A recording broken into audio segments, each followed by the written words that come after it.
Hello folks, that is Spectacular here again with another video, and today I have a question for you. Have you ever thought about migrating from one country to the next? Migrating to a foreign country. I migrated in 2013 and I wish I knew what I know now. Information is important, and when thinking about considering migrating to another country, you need to have the right information. I wish I had that information when I was looking to migrate, but nevertheless I have learned, and my experience is valuable, and I want to share my experience with you so that you can make a prudent decision when you are considering migrating. This is all about my experience in terms of my migration from Grenada and living in a foreign country like Canada. I think it's going to be beneficial for you. So if you are thinking about migrating, you need to listen and pay attention, because the information that I'm going to share would be valuable to you. So I have decided to dedicate an entire series on migration, employment opportunities, just name it, just life in general in Canada, that would be helpful to you when you are considering migrating to Canada. So this is the first video, and this video is going to focus on some of the good things and not so good things about Canada, and you want to stay to the very end because I have a big announcement to make. And don't skip to the end to hear the announcement. You have to stay till the very end, because what I would say before is a build up to that announcement that I am going to make at the end. Is Canada still a good place to migrate to in 2020? Well, 2020 is done already, in 2021. So whether you are planning to migrate for employment opportunities, you are planning to migrate for studies, or you are just planning to migrate to be with family, you want to listen to my experience, because I think you can learn some things from my experience. And as I said, I have a big announcement to make at the end. So stay tuned, let's get into it. I'm going to start with some of the not so good things about Canada first, and then I'm going to go into the good things about Canada. And listen, this video is a general video. I'll be talking about several things on a very high level, but in future videos I'm going to dedicate specific videos to talk about the specific topics that I will be touching on today.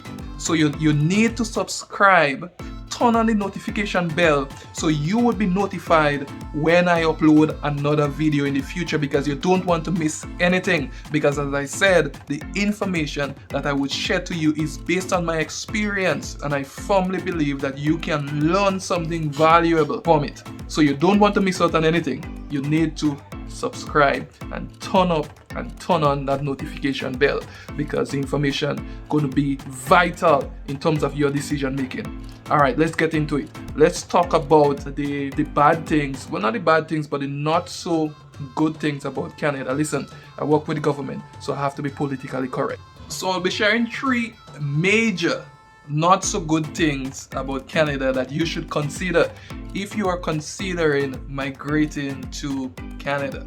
Number 1 is the weather. Listen, Canada is cold. When I tell you that Canada is cold, it's very cold. It's like a deep fridge, right? When I migrated in 2013 and I came in Canada, I didn't realize that Canada was so cold, and I came in the fall, and that's around the time when Canada was just getting cold, right? And I came with just a hoodie, and boy, I was in for a shock. The weather was cold and people was laughing at me because that was the start of the coldness, right? Little did I know that the weather gonna get colder as we move forward. And I won't lie, for a while it was intriguing, because just coming and seeing snow for the first time, it was great. But after a year, I had enough, right? And the winters are long, brutal, and cold. But there are some people who love the winter, don't get me wrong. But as a guy coming from the tropics, where it is sunshine all the time, either sun and rain, and coming to another extreme, right, it was something getting accustomed to. So if you are thinking about migrating to Canada and you are coming in the fall or in the winter, listen, you have to get the right clothing to protect you against that harsh coldness, because it is indeed very cold. So pro tip, right? Pro tip, and I want you to listen to this. If you are coming to Canada, it's better to come in the summer. when it's nice and sunny, so that you can build up. You can have a build up to the winter, to the fall, and then to the winter, so that you can make a progression rather than coming right in the midst of it, right? Which is what I did. But if you're coming for school, and I'm going to touch on this in another video, if you're coming for school, then you probably have no choice but coming in the fall, right? So you're going to be a little bit cold when you come, but you have to consider that. You have to consider that Canada is a cold place. There is a lot of snow, so you have to deal with it. If you own a home like I do, you basically have to shovel the snow, right? After snowfall. So you have to consider that if you don't shovel it yourself, you probably would have to get somebody to do it for you. You would have to pay for that to get done. Regardless, right? There would be snow on the ground, and you would have to take care of that snow, and the weather is cold, so you have to dress properly. And as I mentioned, if you're planning to come, it's best to come in the summer, and you can gradually build up. In the winter in Canada, I'm going to be real with you, the depression rate goes up, because in the winter, the winter is a very depressing time, and a lot of people go into depression because there isn't much that you can do. Now, there are a lot of winter activities that you can do. So for example, if you're into hockey and skiing and this kind of thing, and then you can basically find the winter to be nice and have a smooth transition. But if you are not, then you would have a problem. So hopefully that you are a very adaptable person, and you are able to make do with whatever you have and wherever you are. But if you are not, you need to consider that, because it's very important. So you have to consider that, because I think it's necessary. When I came, I didn't have the right information, and I learned from it. I was shivering in the fall. People was laughing at me because I didn't have the right set of clothing, right? So you need to understand that and take that into consideration when you are trying to, or when you are considering migrating to Canada. All right, nice. So let's move on to the next one. And the next one, let me fix my hat here. So the next one is important as well, right? In Canada, they tax for everything, so you have to consider that. So those of you who are considering Canada for employment reasons, know that you have to pay a handsome amount of income tax, right? If you have properties, you have to pay property tax, right? Well, that's kind of common for all countries, but the income tax is high. Everything that you buy in Canada, you have to pay tax on it. So that's how the economy is run, right? That's something that you would have to consider when you come in here. You have to pay your taxes. If you don't, Canada Revenue Agency going to be on your back to collect the money that you owe them, right? So there is no getting away from it. The system is well designed. So if you think you're going to come and try to beat the system, then you have to rethink that. You have to come and you have to play by the book, play by the rules, because there is a structure in place to get everybody to pay the rightful amount of tax that they have to pay. Okay, so we have talked about the weather, we have talked about taxes, and the next thing is a big one, but I want to say it in a politically correct way, because as I said to you, I am a government employee, right?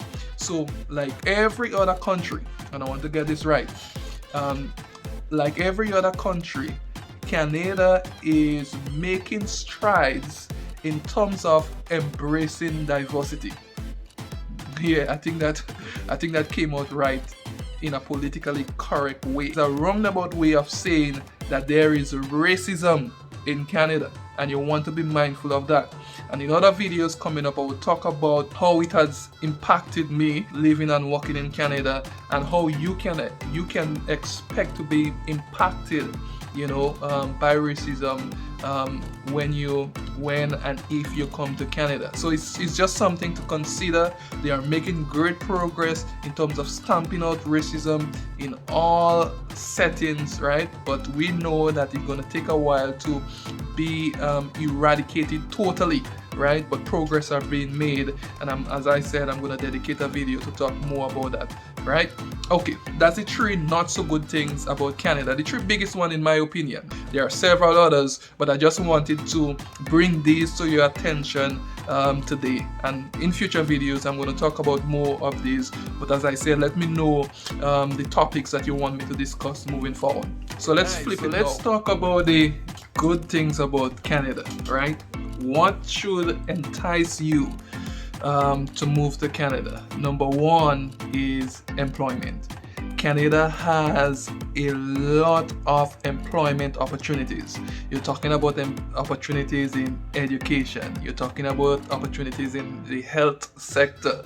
You're talking about construction, engineering, financial services like finance and accounting and these things, and them. There are a lot of opportunities in Canada, but the thing is that you basically have to be strategic, because in Canada here, it's basically one of the big things that usually work for individuals is networking, and I will dedicate a video just on networking to tell you how it works in terms of lining up a employment for yourself. So the thing is that there are a lot of opportunities here. You would have to come and be strategic, right? You would have to work hard, because everything in Canada you have to pay for, right, basically. But if you work hard, there are people who come, you know, from the Caribbean especially, and come to Canada and just leave one way, and after a few years they have nothing to show for it, and then go back and create a false impression when they go back in Grenada in terms of what life can be here in Canada. Listen, right? There are challenges. You have to come and you have to work hard. But if you work hard like I did, I came for school in 2013. In 2014 I graduated. In 2015 I started to work, all right, and over the years I was able to own my own house. I was able to have multiple vehicles and stuff like that. And I'm not telling you these things to brag or anything like that, because to me I haven't accomplished anything yet. My journey has just begun, but I'm just saying to you that it's doable, right? It's doable. You have to come and work hard, roses. So there are a lot of employment opportunities here in Canada, and in a future video I'm gonna delve deeper in talking about what are these opportunities specifically and how you can take advantage of them, because there are opportunities here. So if you are a professional in your field, if you are a skilled trade person, right, then there are several opportunities here that you can capitalize on, right?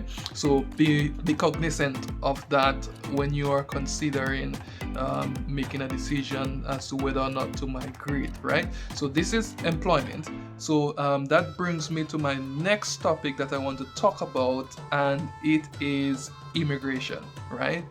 Migrating to Canada is, I shouldn't say very easy, but it's doable. It's not as stringent as other places. For Canada, one of their pillars for building the economy is to attract top talent from around the world, right? The best and the brightest they want to have here in Canada. So Canada is very aggressive in with the immigration policies to be able to attract and retain top talent around the world. So historically, it took ages to get your papers, permanent stuff here in Canada, but recently, in more recent times, they have developed an express entry system where you can come to Canada within 6 months, right? So it's fast, and it's and you can do it for yourself, because when I immigrated to Canada, I did all the paperwork for myself, so you can do it for yourself, right? You also have the option of hiring a reputable immigration consultant, but for me, I did everything for myself because, you know, money was an issue and I was trying to save money as much as possible. So I was forced into trying to understand the system for myself. Application is very important. So, you know, doing research and understanding the system so that I can be able to do my entire process. So the point is that the immigration policies here are friendly, right? They are welcoming, and if you are considering migrating to Canada, there isn't any better time because thousands of people are coming here every year, and Canada continues to attract more people and continue to increase the allotment in terms of the number of people that they want to come here in Canada. And the reason being, and I should have mentioned that when I talked about employment, the reason being is that Canada is a very aging place in terms of the population. The population in Canada is aging, right? They usually refer to the older senior people as baby boomers here in Canada. So they are basically resigning, right, from the roles that they have, and they are creating a number of vacancies, right? But the problem is that Canada doesn't have the local workforce in place to be able to take up these opportunities, right? So they are relying on people like you and me to come in and to help grow the economy. And in addition to that, the birth rate here in Canada is very low, right? So in economics, they talk about opportunity costs, right? So people are now considering whether or not to forego an opportunity that is to remain employed, right? Or have a baby, or have a child, or take a break to have a child. People are pushing aside, right, having children to maintain and continue along the career paths. The opportunities are here, and the immigration process is very friendly to get you here, right? So I'm going to dedicate a video specifically talking about immigration. So if you have any questions as it relates to immigration, just let me know and I'm going to address it. So moving on to the next one that I want to talk about in terms of the good things here in Canada. And if you're a student, you want to listen to that because it's important, right? Listen, Canada has several universities. In some cities you have 3, 4, 5, 6, 10 universities and colleges in some city. Probably that's overstating it a little bit, but the point is there are a lot of universities in every city and town here in Canada. And not only that, the level of education is quite reputable in terms of the worldwide standards, because for instance in China, China would prefer English teachers from Canada, right? And that's because of the vigorousness of the education system here in Canada. So I came in Canada as a student, right? So if you are a student, I identify with you, right? And I can give you some tips and insights. But one thing I would say, and I would dedicate a specific video to talk about that, but one thing I would say if you're a student is that when I came and I did a master's degree. And the reason for doing that, and this is a pro tip in my opinion, right, is that the reason why I did a master's is because a master compared to a bachelor's degree is much cheaper and shorter, right? So you could come and do a master's in a year, 2 years max, and then you can then look for a job, right? But with a bachelor's degree, you're looking at 4 to 5 years to get a bachelor degree done, and it's expensive, right? So you're looking at over $100,000 EC dollars if you're a Grenadian, right? If you're a Canadian, probably I would say for a year for a bachelor's degree, considering all the expenses, you probably would look at, let's say, about 25,000 Canadian dollars. So it's quite expensive. But if you come and do a master's degree, it's cheaper. So what I did, I went to the University of the West Indies, because the University of the West Indies is quite reputable and is recognized by all the big countries and stuff like that. So I had no problem getting in to a university in Canada, because it was my education from the Caribbean was recognized, right? So I went to Trinidad. The currency there was lower than my currency, EC dollars. I didn't spend much to get my education in Trinidad and Tobago, and so you could get your education there for a fraction of the cost, a bachelor's degree. And then once you have your bachelor's degree now, then you come to Canada, you do a master's, and then you look to penetrate. So let me know if that makes sense to you, right? And as I said, I'm going to spend more time explaining explaining some of this stuff here. But if you are a student and you are looking for somewhere to study, consider Canada, because it is quite diverse in certain cities, and there are a lot of universities here in Canada. And if you're coming to do a master's and or a PhD degree, then you can get funding, right? So that cost then gets smaller, right? So you probably would come in and don't even pay anything in terms of tuition, but living accommodation is something that you would have to consider as well, right? But anyways, I'm going to dedicate an entire video on this one. So that's employment, immigration, and studies is the third one in terms of vast array of universities that are here in Canada.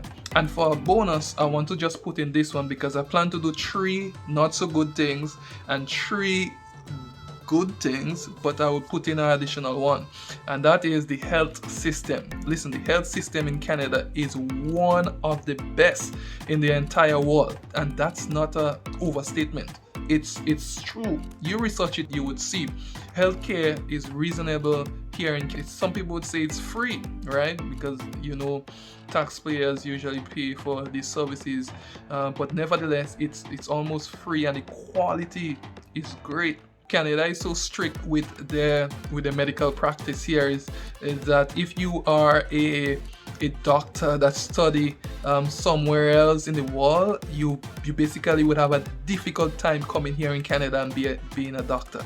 No, I was in a immigration symposium many years ago, and some doctor was asking if the autonomy of a human is different in Canada as compared to other parts of the world, because they were frustrated, because they were top doctors in their country, right? And when they got here in Canada, they either had to go back to school to get recertified, or start anew, afresh, or probably look to do something else here in Canada. So it's difficult.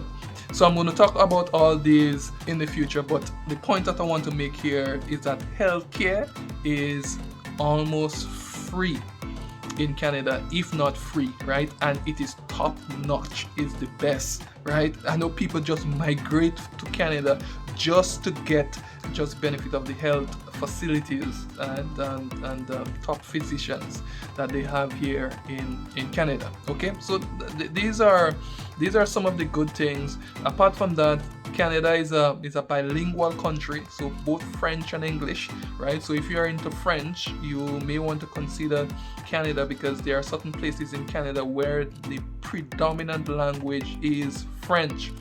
And I am so glad for the opportunity to be able to send my son into a French school. All right, and apart from that, Canada is a very beautiful place. It's a beautiful country, very clean, very safe, a lot of things to do. So probably you may want to consider immigrating to Canada. And listen, all those things that I shared with you is based on my experience. I need to put in this disclaimer here that I am not a immigration consultant, right? And I am not advocating on the behalf of Canada. I'm just giving you my experience, and it's up to you to make a decision. Because for me, when I was considering migrating to Canada, I wish I had somebody to provide the information that I was seeking, right? It was difficult, but I took a leap of faith even though I couldn't get the information, and it turned out well, right? So because it did for me, can achieve the same things as well. So that's why I decided to provide my insights, so hopefully it can help somebody. You can be better equipped with the right information, leading to the right decision as to whether or not you should migrate to Canada. Right? So I know this video is long, but I wanted to take some time to give you a general overview as to what it is to migrate, or some of the things that you have to consider when thinking about migrating to Canada. These things are absolutely important, and they would help you make a informed, prudent decision. So here is the announcement that I wanted to make. If you are someone who are considering a country to migrate to and is considering Canada. Because I have gone through the entire process, I am in a position where I can share with you some tips, right, as it relates to moving to Canada, right? So just reach out to me if you have specific question. We're going to connect and I will try my best to provide you some guidance, right, in terms of my experience. And I must say, you would have to qualify the information that I'm telling you because I am not a consultant. So when I provide the information based on my experience, you cannot come back and say, oh, you told me so. I am just providing my experience and information which I wanted when I was planning to migrate, but I didn't get that information. So I think, you know, it would be a good thing to provide this. Now, my channel is all about fatherhood, right, and being a spectacular dad. And I must say, one of the reasons why I migrated to Canada is to provide a better life for my son, right? So I am on my way, you know, in doing that, but I had a hard decision to make, right? And you would know the decision that you have to make as fathers, as parents, to set up your children in the right way, right? My son was only 2 years old when I left him in Grenada and came to Canada. It was one of the hardest decisions I had to make in my entire life. If I had a chance to go back, would I do it again? Probably I would have to cross that bridge when I get there, because to be honest, I don't know, right? But the fact remains is that my son is now with me. The moment I had the opportunity to go back home to get him, after I got my first job, I took the first plane out. I basically did all his paperwork prior, and then I went in Grenada, picked him up. When I picked him up, he was running from me. He started crying because he didn't know who I was. But as a father, I dedicated my life to be the father that I never had, right? So fathers out there, you can be, a great father to your children. You have the potential, you have to believe it, and you have to embrace your God-given abilities. All right, until next time, I am Daddy Spectacular. Don't forget to smash that like button and make sure you subscribe so you would be notified on future videos. So keep safe, season greetings, and I'm going to see you guys next time. Peace out. And